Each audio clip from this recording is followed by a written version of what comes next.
Welcome everyone to MailFuzz TV. I am Peter and today I'm going to be talking about The Patient. Episode 1 is called Intake and it is a first episode, so I'll start spoiler free. This was one of these shows that made the cut on the pilot vote on Patreon for the past month. It's actually, obviously we're in September now that I'm reviewing it, but it debuted a couple days ago in August.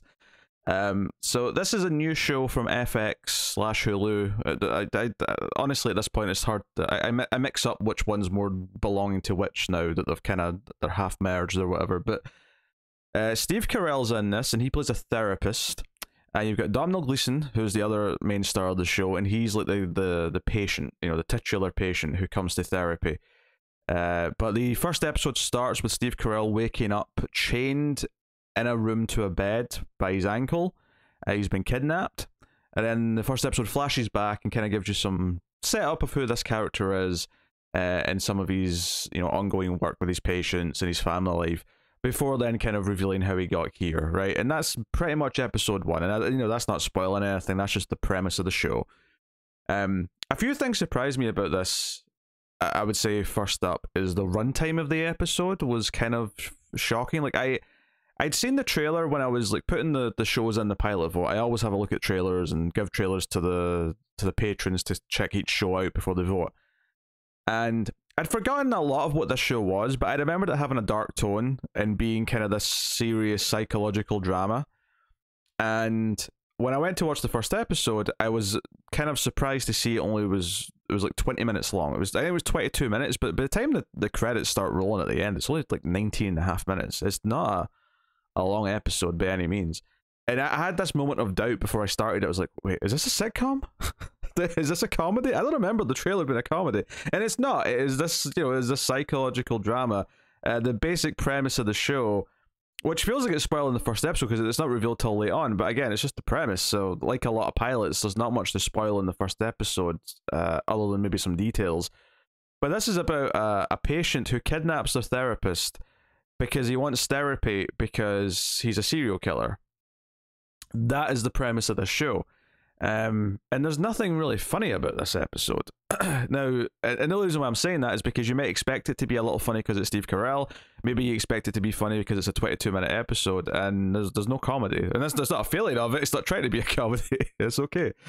But it's interesting to get this show with this format at this particular time, because I was just critiquing Disney Plus shows, particularly She-Hulk, which is supposed to be this comedy that's only 20-something minutes long each week, but doesn't feel like it's written in a way where each episode feels like a satisfying chunk of a story. The formatting doesn't feel like they've quite nailed what a sitcom's supposed to feel like. It feels more like just a longer like movie or something they've cut up into chunks. So it's very interesting to get this and to be reminded that it is actually possible to do a serious drama or thriller in a 20-minute chunk and have it possibly be a 20-minute chunk that makes sense. Like, I think if I was to compare this to She-Hulk, again, very different genres and tones and all the rest of it, but this, even at 20 minutes, felt like it had more of a defined point of an episode, where it was like, and yeah, it's easy. What it's trying to do is quite obvious and simple, because it's basically just trying to do the premise. It's like, here's the premise, here's what's going on in the show. The real test, of course, will be future episodes that, like, do they still feel like full chapters on their own? I guess the most successful example of this that I can think of is season 1 of Homecoming, which had like very short episodes sometimes. But it always felt like it was doing a chapter. It always felt like it was a satisfying chunk when you were watching that show.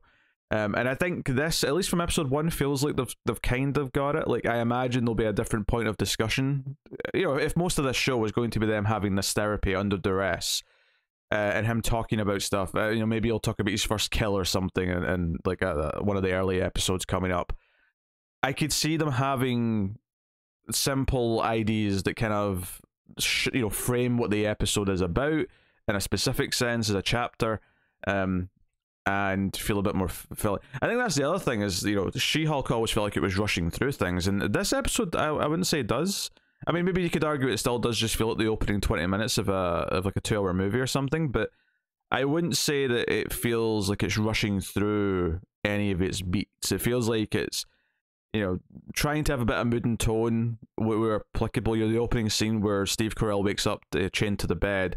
He's kind of, you know, he wakes up, he's a little confused, and he just gets up to walk to go to the bathroom. He's not even realised that he's not in his house yet. And, you know, the moment of panic when he sees the chain, Steve Carell's a pretty decent actor in a dramatic sense when he gets the chance to do it. It's one of those things that you see occasionally, these comic actors who are known for comedy, do comedy primarily for a lot of their career, and then all of a sudden they start taking some dramatic roles. You know, Jim Carrey, it wasn't even that long, I guess. Jim Carrey was only acting for about 10 years when he started doing some serious roles, but when he did, it was like, oh, he's actually pretty good at doing serious roles. Steve Carell, like that. Robin Williams was like that. You know, his performance in Insomnia and like 1 Hour Photo really stood out after a career of doing silly Robin Williams roles, you know. So he's pretty good. Domhnall Gleeson's pretty good in this. I kind of like that it tries to subvert the expectations of what you expect a serial killer to be like. You know, he even has a line in this first episode about how ridiculous Silence of the Lambs is. You know, we don't all act like these weirdo, you know, robotic characters. You know, he comes off a lot more natural. Sure, he has a couple of like sort of signs that he's a bit more disturbed, but he's not like some caricature of what a serial killer is. He is a little bit different. So yeah, you know, I thought it was a pretty solid first chapter and something that's very hard to judge, I think, based on one episode. I can't remember off the top of my head. I'm assuming this is a limited series. It kind of feels like something that'll just be like a 1-season story and be done, especially with a star like Steve Carell in it. I don't imagine they tried to lock him down for multiple seasons. Very intriguing. I do think that it would be a very hard show to review episode to episode, though, just purely because it is such short chunks. And, you know, I've never really reviewed I've never reviewed sitcoms, partially because they are so short. There's usually not a lot of meat to discuss, and it tends to just be recounting jokes. Now that doesn't have this particular problem, because this isn't a comedy. This is doing serious dramatic stuff, and there is, you know, some solid setup for the character in this episode. Steve Carell's character, we see that he, you know, throughout the episode, that he has lost his wife at some point. He's living alone.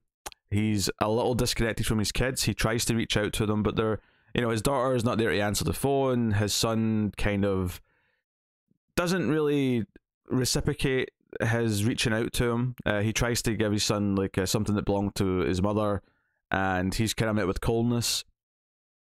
So, you know, I think, you know, this is obviously a character study of Domhnall Gleeson's character, who is the murderer, and obviously you've got the tension of, is he going to murder Steve Carell at the end of this, or is he going to actually somehow feel better and be healthier at the end and not be a serial killer anymore? You've got that raw thing, but I think as a character study, it's actually a 2-person character study.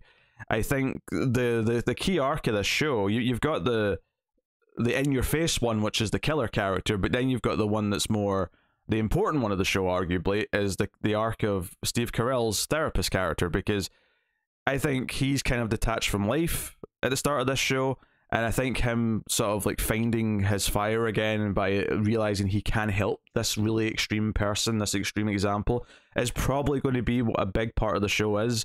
And if it succeeds, if it nails what it's trying to do, I think that'll be the spark. That'll be the thing that makes it feel special, if it can really do that.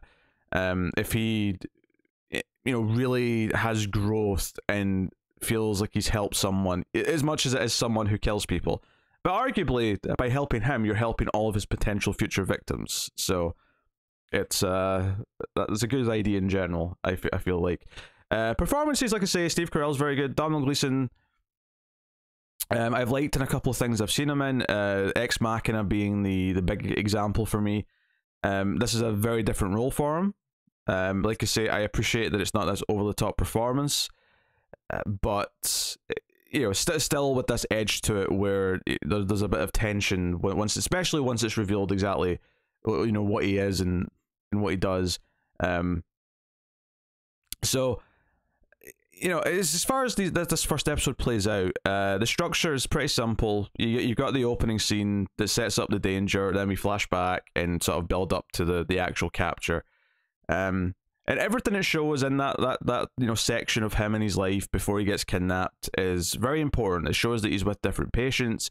It shows just kind of quiet and lonely his life is. It shows, like I say, his relationship with his kids.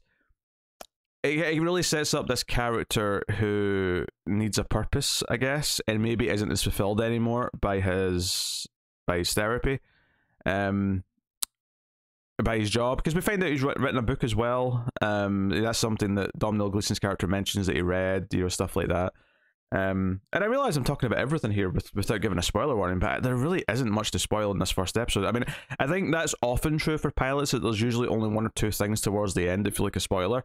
But especially in this case, because it's only 20 minutes, it feels like there's no time to have anything else that's thing. There's only one detail maybe that I would say is, I'll say is spoilery just for the excitement of it coming up. So I'll give us, that's the mild spoiler warning, but again, this is still just kind of premise stuff, but just in case you want to go in with a little bit of a surprise. One of the things that Domhnall Gleeson says to Steve Carell's character towards the end of the episode is when Carrell's trying to convince him, like, no, like, you don't have to do this, we can go back to my office, even though you've told me all this, we're still bound by confidentiality. The only way that I would turn you in is if you were if you told me you were going to commit another crime, another murder, right? But if everything's past tense, you know, I still, you know, I'm bound by confidentiality, right? And then Domhnall Gleeson immediately says, no, I'm going to commit another one. So that puts that, which again, I actually thought that line was kind of funny, I suppose. So but I said there was nothing funny in it. That line did make me chuckle, but that was kind of a dark, you know, comedy thing. But yeah, the moment I'm getting to is that Domhnall Gleeson just casually mentions that there's been someone he's been wanting to kill for a couple of months, and he's, you know, he's been thinking about it and obsessing over this one person, and you kind of like naturally assume, just like Steve Carell's character does, that it's probably him, and that, you know, adds this layer of tension. Adds this layer of menace, even though Domhnall Gleeson is kind of trying to be friendly and sort of understanding and sympathetic about everything. He's like, I know this is bad, I know you feel scared, here, I brought you some food. What I thought was interesting about the food is that it's like food that it's like leftovers from what he had the night before, so it feels very low effort, but also very personable.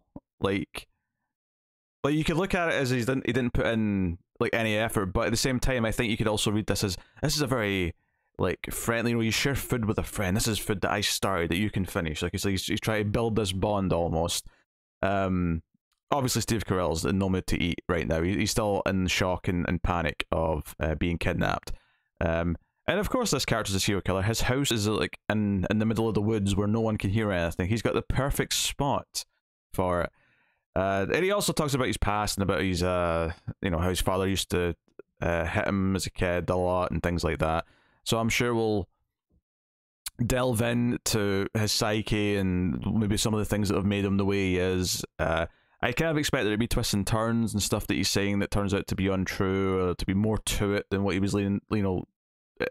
I think there's a lot of potential here for this to be basically just a format for two good actors to act their asses off with hopefully good material, but the direction's pretty solid so far. I do think the moment where Steve Carell gets kidnapped, where he, like, you know, he goes outside to like check a noise and he turns around and gasps as it cuts to black, I do think that one little moment is a little goofy. It feels like the way he gasps just feels a little comical, and not in an intentional way, especially since it didn't feel like he, at the start of the episode when he woke up, it felt like he hadn't even realized something bad had happened. And maybe he could chalk that up to just being, he's waking up and he's not quite comprehended what had just happened to him before he get knocked out, but it did feel just a little bit more comical than it should have done.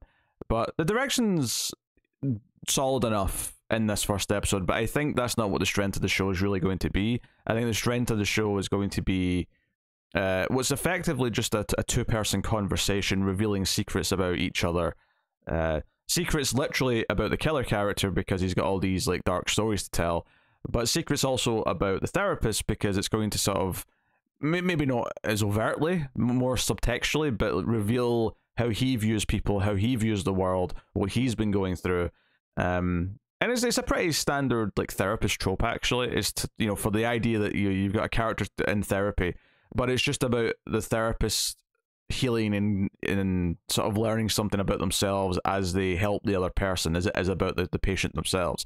It's just that you're taking it and you're putting it into this darker, more extreme version, with having the patient being this killer who might ultimately kill the therapist if he can't succeed. So not only is he trying to help him because he's a therapist, but he's also effectively fighting for his life by trying to make him healthy enough not to want to kill him. So it's an intriguing premise. I certainly give it that, and I think it is probably worth having a look at if you like the sound of it. I know they put out the first 2 episodes, so maybe worth going and checking out the second episode as well, and seeing if you're interested in sticking around for the show. Admittedly, I do think at 20 minutes an episode, it might be a tough weekly watch. And I do prefer weekly, by and large. I think it's much better for review purposes. I think it's better for letting information sink in and anticipating the next part of the story. I do think it's by far better. But I will say that when you have episodes this short, it might be one that benefits from being able to watch it a little bit quicker over time once it's maybe already came out. But that's, it's case by case basis kind of thing. But I would say check it out. I think this is a solid enough first episode. The concept's good. It's just a case of is the writing going to live up to what could be 2 good actors, going back and forth. It's funny that there's a reference to Silence of the Lambs in it, because I think quid pro quo is very much kind of like what I'd say this show is, that could live and die on, is just the back and forth of them. So so that's The Patient, episode 1. Worth checking out, I would say. Interesting premise, good performances. It's just tough to judge sometimes when you only get these 20-minute chunks, and because even a sitcom, you can't really judge how good a sitcom is until you've watched a chunk of it, just to see if it develops and the comedy starts to feel better as they gel into the roles a little bit. But there you go. Let me know what you thought of The Patient episode 1 in the comments below. You can like, subscribe, ding the bell for notifications, all that stuff. Get me on the Twitters at mailed_fuzz for channel updates, or of course you can support all the content by hitting the super thanks button below the video, or going over to patreon.com/mailfuzztv and supporting all the content and getting some bonuses. Like I said, there's a pilot priority vote every month for most of the pilots, that basically to ensure that certain ones get covered. Where obviously some that I care about will get covered anyway, because I'm invested for whatever reason. But go and have a look. But otherwise, that is me. So thank you once again for watching or listening. I always appreciate it. Keep watching TV. Have you got any vanilla?